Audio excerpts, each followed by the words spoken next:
O processo de industrialização corresponde à transformação de matérias-primas ou bens de produção em mercadorias através da utilização de diferentes técnicas e objetos técnicos, o que é operacionalizado por meio do trabalho de equipamentos específicos e investimentos diretos. A evolução da industrialização pelo mundo resultou, nesse sentido, em uma maior pressão sobre os recursos naturais, estes transformados em produtos ou convertidos em equipamentos e fontes de energia empregada no meio industrial. Por definição, a indústria faz parte do setor secundário da economia. Exemplos de transformações causadas por esse setor são poluições nos rios, poluição no ar e o grande desmatamento. A degradação ambiental tem evoluído constantemente de forma agressiva, levantando hipóteses como a falta de condições mínimas para trabalho e também de sobrevivência do homem, podendo chegar ao extremo de a Terra tornar-se um lugar inabitável. Com isso, hoje em dia existe uma maior conscientização sobre o impacto ambiental e, consequentemente, empresas têm criado maneiras de redução da agressão ao meio ambiente, como por exemplo, a separação de resíduos, que auxilia no processo de reciclagem, garantindo uma menor geração de resíduos. Um dos principais agentes de produção e transformação do espaço geográfico na sociedade atual é a atividade industrial, pois ela provoca efeitos sobre os movimentos populacionais e o crescimento das cidades, interfere nos tipos de produção no meio urbano e também no meio rural, entre outros. A industrialização está estritamente interligada à transformação do espaço geográfico. Este, por sua vez, se modifica a partir da demanda de matérias-primas requeridas para a contínua industrialização e desenvolvimento das sociedades, e que, em alguns lugares, essa transformação se dá de maneira mais lenta devido a ações que são realizadas no espaço geográfico de modo a minimizar os danos causados pela atividade industrial. A Inglaterra foi pioneira no processo da Revolução Industrial. Um dos fatores disto é a aplicação de uma política econômica liberal desde meados do século XVIII. Antes da liberalização econômica, as atividades industriais e comerciais estavam separadas pelo sistema rígido de guildas, razão pela qual a entrada de novos competidores e a inovação tecnológica eram muito limitadas. Com a liberalização da indústria e comércio, ocorreu um enorme progresso tecnológico e um grande aumento da produtividade em um curto espaço de tempo. Um segundo fator seria que o processo de enriquecimento britânico adquiriu um maior impulso após a Revolução Inglesa, que forneceu ao seu capitalismo a estabilidade que faltava para expandir os investimentos e ampliar os seus lucros. Foi por volta de 1830 que a primeira revolução industrial se completou da Inglaterra. A partir daí, esta migrou pelo continente europeu. Chegou à Bélgica e à França, países próximos do arquipélago britânico.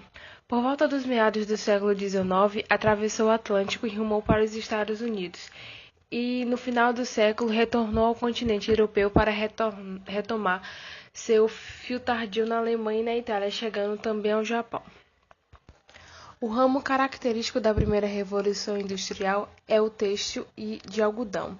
Ao seu lado aparece também a siderúrgica, dada a importância que o aço tem na instalação de um período técnico apoiado na mecanização do trabalho. O sistema da técnica de trabalho desse período é o paradigma manchesteriano, nome dado por referência a Manchester, o centro têxtil por excelência representativo desse período. A tecnologia característica é a máquina de fiar, o tear mecânico.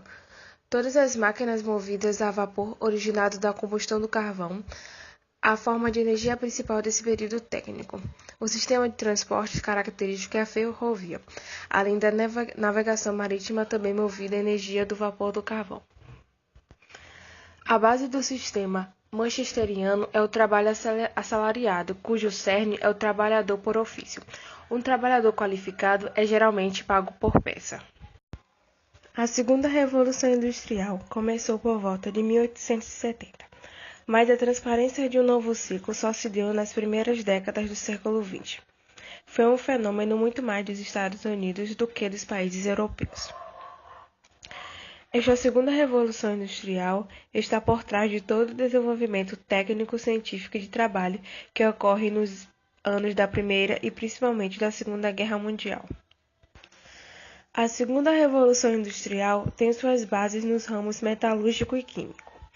Nesse segundo, o aço torna-se um material tão básico que é nele que a siderurgia ganha uma grande expressão.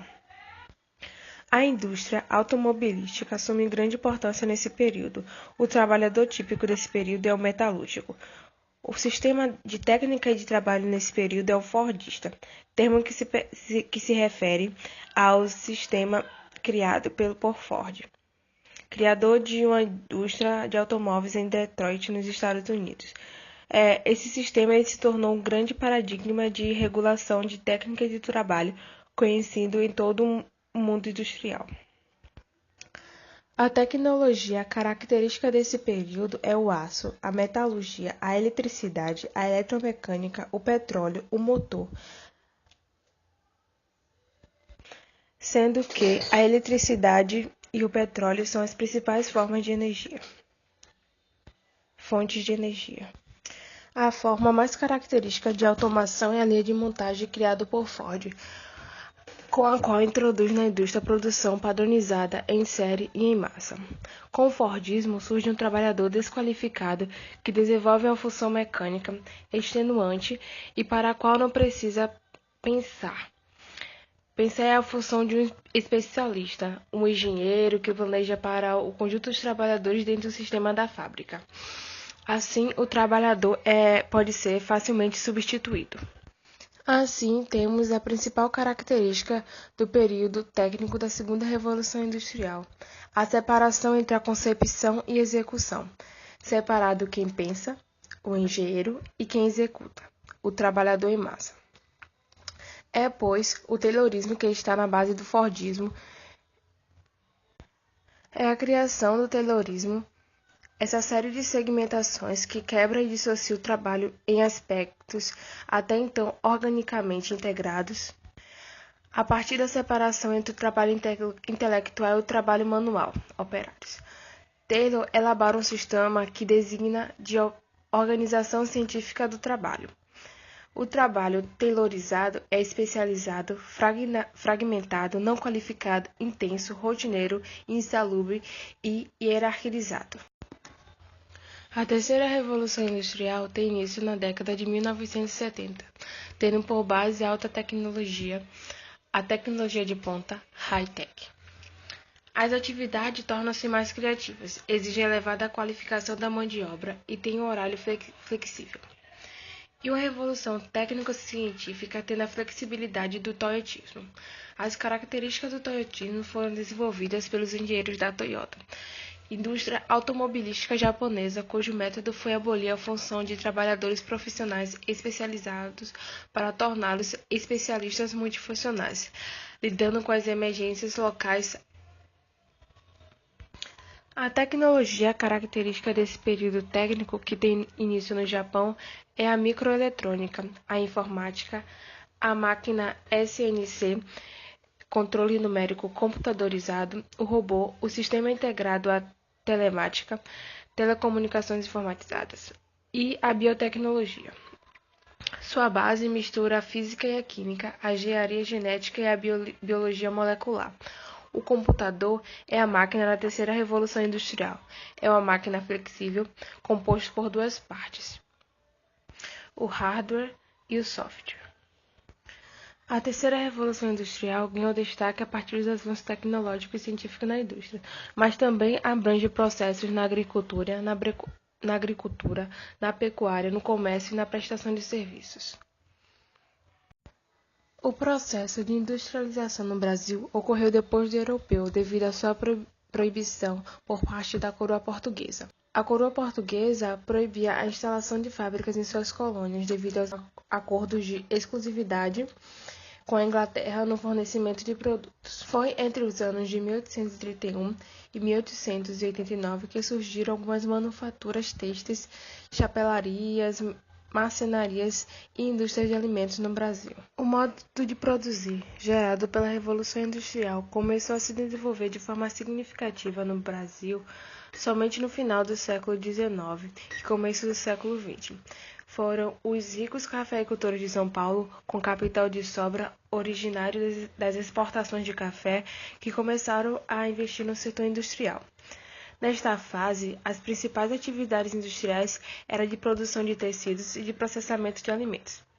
Essas indústrias eram de pequeno e médio porte, tocadas pela burguesia industrial que estava em plena ascensão. Concentrava-se principalmente nos centros urbanos dos estados da região sudeste, sendo que a cidade de São Paulo era o grande polo industrial. Foi com o final da República das Oligarquias que a indústria apresentou um grande avanço no Brasil. O governo de Getúlio Vargas, que teve início em 1930, incentivou o desenvolvimento do setor industrial nacional do país. Assim, foi a partir da década de 30 que o Brasil começou a mudar seu modelo econômico de agroexportador para industrial. Já no começo da década de 40, ainda no governo Vargas, houve um forte incentivo industrial patrocinado pelo Estado com a criação de empresas estatais.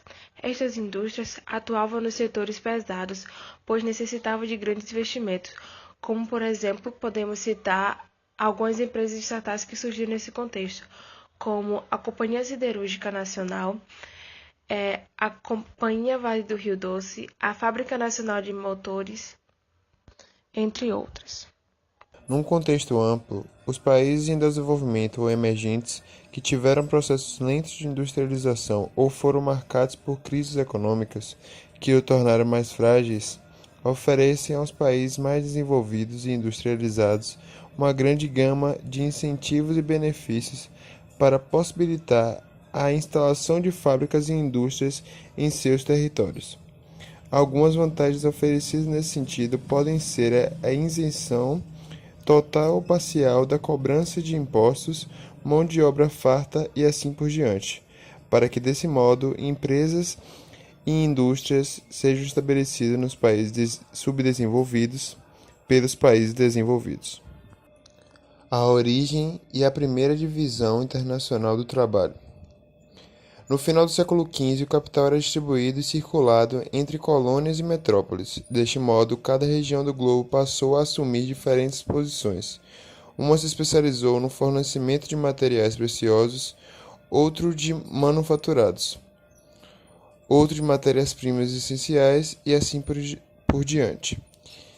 E foi assim que, de um lado, a metrópole exportava manufaturas e, de outro, as colônias produziam e posteriormente exportavam matérias-primas para a metrópole. Segunda Divisão Internacional do Trabalho. A Segunda Divisão Internacional do Trabalho teve o seu início marcado junto à entrada do século XX, que foi quando a Inglaterra começou a registrar alguns pequenos sinais de facilidade, após as duas guerras mundiais e a crise de 1929. As mudanças foram que agora os países subdesenvolvidos passaram a ser financiados por países donos do capital, o que fez com que muitas multinacionais instalassem filiais por todos os cantos do mundo. Isso fez com que países subdesenvolvidos, que antes eram só produtores primários, se transformassem também em exportadores dessa cadeia de produção fordista e toyotista. A terceira DIT, ou nova DIT. A partir do século XX, com a revolução técnico-científica e informacional e a consolidação do capitalismo financeiro, temos a expansão das grandes multinacionais pelo mundo. Isso acarretou na mudança da Divisão Internacional do Trabalho, que passou a ser conhecida também por nova DIT. Nesse período, os países subdesenvolvidos também realizaram seus processos tardios de industrialização. Só que, diferente da industrialização dos países desenvolvidos, essa aconteceu a partir da abertura do mercado financeiro desses países e pela instalação de empresas multinacionais ou globais, oriundas quase sempre de países desenvolvidos. Além disso, assistiu-se também a uma segmentação do mercado produtivo. Para buscar isenções de impostos e rápido acesso a matérias-primas nos países subdesenvolvidos, as multinacionais distribuíram o seu processo produtivo por todo o globo terrestre. Um carro, por exemplo, tem o seu motor produzido no México, os para-choques na Argentina, o chassi na Coreia do Sul e a montagem realizada no Brasil. Com isso, surgiu a denominação de indústrias maquiladoras, pois não havia produção de nenhum material nelas, mas apenas a montagem oriunda da produção de peças de diversos setores do mundo. Convém ressaltar que a produção industrial continua sendo realizada majoritariamente pelos países desenvolvidos, ou com o capital oriundo desses países. Apenas o local da produção aqui mudou, mas todo o capital dessas empresas retorna aos seus países de origem. Essa migração das multinacionais se deve pelas buscas de mão de obra abundante nos países pobres e por maiores oportunidades de explorarem os recursos naturais desses países.